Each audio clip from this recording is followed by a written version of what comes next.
trail work and buildings. Does anybody know what a recovery dog does? Yes. Like helps people once the drug. Not quite. When Gia goes out or the other dog Quest, when they go out, they're looking for live human beings that are still alive. They may be trapped, they may be hurt, broken leg or whatever. That's what they're looking for. He looks for something a little bit different. He is looking only for deceased people. So he is what we call a human remains detection dog, or some people like to call him cadaver dog. That's not really the proper term anymore. So that's all he does. He only finds deceased people. He can find teeth, bones. So if he can find buried people who have been buried under the ground. He can find drowning victims under the water.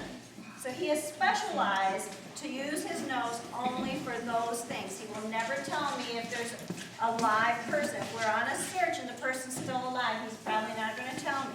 He may have some bizarre behavior. We found that out on a search when some groundhounders came into our sector that we didn't expect, and he went like fur up, like, this is not normal.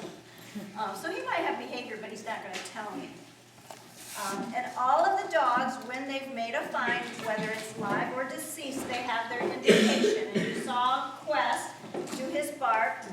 JoePet has a bark. He's also mouthy. Can you tell? Have you been noticing that he's very mouthy? He's not a good pet. He's settled down a lot, but he steals things in my house. He takes bananas off the cupboards. He chases the cats. He gets into all kinds of trouble. But he's really smart. Yes? He looks adorable. I think he's pretty adorable. Is that how he gets out of trouble? Is like so adorable? It's hard to get, yeah, it's hard to punish him when he's naughty. And all of the dogs, they, like Rhiannon said, they have a reward. We almost all carry special treats to JoePet. He automatically will go into a sit for a treat, down, up. And then he has a special toy. And he's very obnoxious about that toy. But he only gets it if he's working. He does not get that at home if he's laying down and being a good boy. It stays in my pack, and that's the only time he's going to get it. So, like I said, he finds things like bones, and so I carry them around in my car because I have to be able to train him. So we have sources in my car, and we carry them, and we brought one today, and I think Rhiannon's already said it. So if you would like to see him in action, I can let him go, and we'll ask him to go to work. And I'm going to ask you to stay seated and not talk to him and not pet him. He knows that none of you guys are what he's looking for, but he's going to focus on his work. But he might look for crumbs too. Yes, he loves food. And he has an issue going right now where he's over hungry all the time because of the medications he takes. So he may take a couple diversions to go under the table and clean out too. That's why he goes after bananas. So, everybody has a different way of starting their dogs. All our dogs work off leash. That means they're not connected to us. The disaster dogs work naked. That means they wear no collars, nothing that can get caught on anything that they could get hurt on. And like I said, we all start different. I get quiet, I get him his attention, and then I'll release him and he will get to work.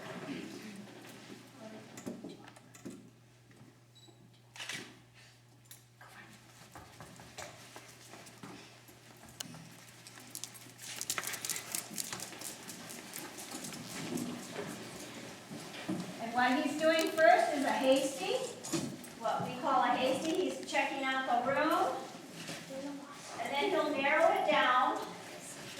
I can tell by his behavior that Rand has put the source on this side because this is the area he went to directly. Good boy.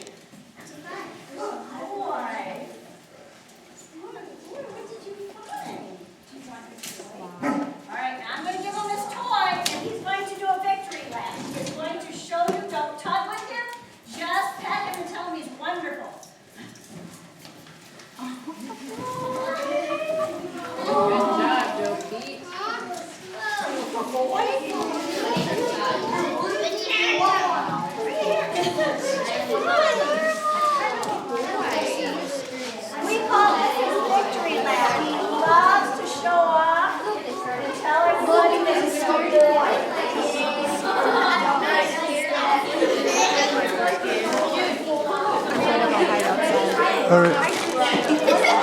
You're gonna hide? Yeah. All right, that works.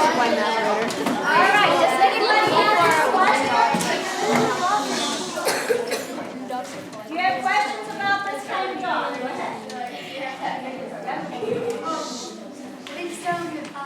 What did I tell him to find? I'm very quiet. I just said, are you ready to go to work? Go find it. He knows what he's looking for. I don't have to tell him. He has been trained. It takes about 2 years to get a dog trained to do this job. So they learn how to find these kind of dogs. They can find blood. They can find tissue. They can find organs. They can find fats. We all have fats. And bones and teeth. And if there's hair connected to parts of the body, they can find that too. Little girl over here. What was he before the Why is he got a, no, what was he before? what was he before? I think she thinks the job was different. Did you think Oh, his job was different? he was a disaster dog, so he was running on top of big rubble piles and working, but because he's not allowed to jump anymore, it could hurt him to fall down off a rubble pile. So he still sneaks on them though, because he really likes that job. Yes. I sort of, where do you get the dogs? How are they selected? Do you go to like the Humane Society? Some people come on the team with a dog that they want to train, and we will work with them. Sometimes it works and sometimes it doesn't. Most of us will, when you get a little more knowledge, know it is better to pick a dog for the job. I had been looking for a dog for about a year and a half. He came out of a rescue in St. Louis, Missouri area. I got a phone call saying, well, there's these puppies and they've been tested really high. Do you want to come out here and check them out? I went, and with this type of dog, we always have all kinds of tests that we run. Temperament test, how their fear about, like, are they going to be afraid of ladders? Are they going to be afraid of going into dark, creepy places? Water, or whatever. For a cadaver dog or a human remains dog, you don't want them to be afraid of human parts. And some dogs are. They really are. And this dog, he was 4 months old. He saw my bucket of stuff and he went into it. I said, that's the dog I'm taking home because he is not afraid and I know he's going to respond positively. Yes? How young do they start training? As soon as they're taken from their mother. We really like to have them at 8 weeks old to start training. We imprint, especially this kind of dog or a trailing dog, because you're imprinting all those scents. There are so many chemicals within the human decomposition that they have to learn all of those over years. Okay, if you're getting them that young, what happens if they don't work out? Like they're a couple months They old or become whatever? impressionable. Okay, then you just, We don't give them up. Okay. Because they are our dogs. This is not like a police canine, although some dogs do end up with a police officer. These dogs are also our pet. And we know when we get this dog, if it doesn't work, we bond to this dog for life. It's going to be, I have another one at home of the same age as Quest that is going into disaster work. I would make one comment here on the national average, people that start search and rescue with a dog, how many end up on a mission? 1.7%. Our group is hitting about 67% of the people that end up on a mission. Wow. It's a lot of work and a lot of commitment. You're training every week with the team, at least 3 to 4 hours on 1 day a week. Then there's weekend trainings. Then you're training in between. The nice thing about this kind of dog, I don't need anybody else to train with. I just have to go put a source out in my backyard and say, go to work. Dave, on the other hand, has to have somebody else with him to hide for his dog. He can't go hide for his dog and then tell his dog to go find him. So he has to have help, and that is where a team is really, really helpful. Plus, I have to learn how to do blind problems. If I'm always setting problems for myself, I'm not really learning to watch some behaviors because I know where the sources are at. So if Dave comes and says, here, give me your bucket, and he walks off into the woods and I don't know where he went, and then I'm told you got to go from that tree to that road and then I'm out there all by myself. That's really helpful because then I learn the dog's behavior.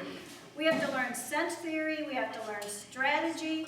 You know, I can't just walk out in the middle of a sector and say, okay may need to do a perimeter. I may do like I did here and just release him and let him do a hasty. In a building, he's really, really good in buildings. So he can do a hasty and usually nail it right then. If he doesn't, then I have to do a detail search. I have to start and just up, down, work, get under here, go over here. I may have to direct him, especially what if I'm looking for a tooth. You know, that's a pretty small item. I may have to do a detail. Any other questions? Yes? How many dogs have you trained to work with? This is my very first dog. I have 6 kids and I've had dogs all my life. Every one of my kids has done AKC or 4-H obedience, and my son, that is on the team, wanted to join at the age of 15. And if you want to know something, you don't have to be old like me to do this. Dave and I will test the old age. You have the knowledge though, you have the knowledge. We have a different kind of knowledge. I have never trained a dog in my entire life. I've always made my kids do their own. So my 15-year-old son met Dave and said, boy, this sounds like a cool idea, I want to do it. They've never had a young person on their team until him. And then they figured out from insurance and whatever, Mom had to be on board. So for 3 years, all I did was take pictures of every dog as they were working, read a lot of books. I learned a lot. I started doing some base work, and then I did field support, and then I got a dog. And I think that really, really helps. But my son has certified his dog 3 times now. That dog is 11 years old. He's 25 years old. And he's working on his second dog that's almost certified. So if you, as a young person, want to do this, and you get into your high school years, you can do this. This is something that's not restricted to being old. Any other questions? I just have one quick one. Can, if you know somebody is deceased, can they take a scent of that person and find them, or would that be? That would be a trailing dog or a scent-specific dog. It's a different discipline altogether, because then that dog has to be taught to be scent-specific. Okay. And with these dogs, they just learn the different compounds. And there is a lot to learning, because obviously I'm not allowed to go around and carry dead bodies in my car, right? I'm not going to be able, that's illegal, correct? But I have to have the sources. So I get my sources in various ways. Somebody has surgery and they have to have a hip replacement. Oh, guess what? My eyeballs light up, because can you get that hip? Or somebody has an accident. We've had this happen on the team, and all our relatives know. So one gal's brother used a saw, did some damage, called her up and said, "You want me to save the finger?" Yes. Yep. It is a little disgusting to some people, but we have to have the real So thing. if a person is, we know that they're dead, we just can't find them, do you call in if it's, within, like I think you said 72 hours, a person's live Maybe a hot cells article. might be? Do you call in a live, the scent dog, Yes, or do you the call in a live dogs cadaver always dog go if out it's like a first. real scent? Always go out first, unless it's known cold Okay. case. There are cold cases in the state of Michigan. There are 4,000 missing people in the state of Michigan. If you don't realize, that's a lot of people. These go back as far as into the 60s, and these people have not been found. So if somebody gets a good clue, or there's a confession and they'll say they think it's buried in this field, they just call us. We do get calls like that that the cadaver team does. And that's why they're taught to do burieds. Why do you need to find people if they're dead? Okay, let's say you had a brother who's been missing for 10 years. You didn't know anything about where he could be. You would be really kind of upset all those 10 years not knowing where your brother was at. So that's what this job is for. It is to give relief to family members so they know where their person is, so they can give them a proper burial. No one wants to have that kind of stuff in the family, not knowing. Not knowing is worse than knowing. He's after food. Can you tell how obsessive he is? Okay. Cleaning up under the table?